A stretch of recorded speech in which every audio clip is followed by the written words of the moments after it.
Dear students, let's summarize chapter 1, that is food, where it comes from. As we come to know from this chapter, there are two main sources of food, plants and animals. Green plants are known as producers because they prepare their own food. They use light, air, uh, they take carbon dioxide from the air, water, and chlorophyll, and they make their food by the process of photosynthesis. Different plant parts serve as food for us. Fruits, vegetables, cereals, and pulses that we eat are obtained from different parts of a plant. Here are written different parts of a plant which are edible. As you can see, first one is roots. Roots of plants like carrot, radish, turnip, even sweet potato and beetroot are eaten. So roots of some plants are edible, means we can eat them.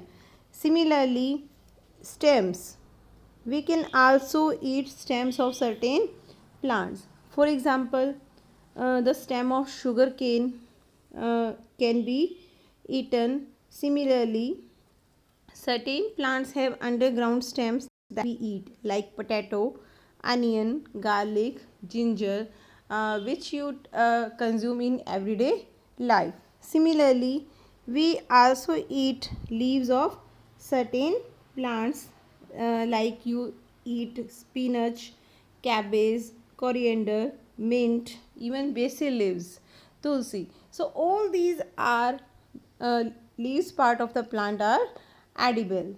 Similarly, we take flowers of certain plants like cauliflower, broccoli, even banana flowers are also edible. They are also very delicious.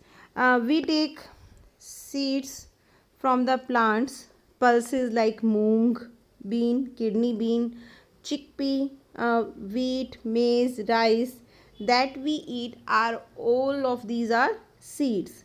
Wheat grains are ground to make, as you know, flour, that is called atta, which is used to make chapatis and you consume every day. So seeds of different parts are also edible. Similarly, we take fruits as well as vegetables from the plants. So the main source of plants on main source of food on this earth are plants. We take different parts of the plants and different parts of the plants are edible. So we come to know from this chapter that plants are the major source of food on this earth. Similarly, like that of plants, animals are also a major source of food. We get different products from the plants, like from the animals, like milk, meat, poultry, as you can see. Similarly, eggs, fish, etc.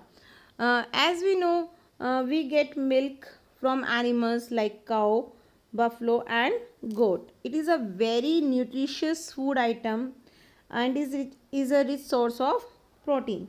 Milk also contains calcium, which is required for proper bone growth and nerve functions. So all the children should include milk, at least 2 or 3 glasses of milk every day in the diet. Similarly, many people who are non-vegetarian, they take meat as a food. Meat of animals like goat, chicken, fish, prawns is commonly eaten by the people.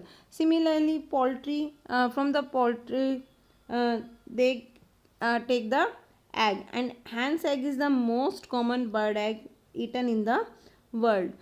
These eggs are a rich source of proteins and vitamins. Similarly, we get some people take fish, and fish is also a rich source of many vitamins and minerals. So certain beside these we also get honey, and honey is a sweet liquid made by the bees from the nectar of flowers, and honey is collected from beehives and it has medicinal value also. So different products we get from the animals. Now in this chapter there is given that on the basis of feeding habits we can divide all the animals into three categories: herbivore, carnivores and omnivores. Herbivore means those animals who eat only plants or plant products. There are given a lots of example of herbivore, carnivore, and omnivores. You can also list them. As we know, herbivores animals are like cow, deer, horse, giraffe, even butterfly is also herbivore. So you can write any example of herbivores. Similarly, carnivores are those animals who eat only flesh, or we can say meat of other animals like lion, tiger, jackal, vulture, eagle, snake. All these are carnivores. Similarly, omnivores means those animals who can take plants as well as animals. So they take plant products as well as meat as food. So we human beings are also included in omnivores. There are many other examples of omnivores like crow, bear, even raccoon is also the example of omnivores. So on the basis of feeding habits, we can divide all the animals into herbivores, carnivores, and omnivores. Dear students, I hope now you have understood the chapter which includes what the products we get from the plants and animals, and how we can classify all the organisms into three main categories on the basis of their feeding habits. Thank you.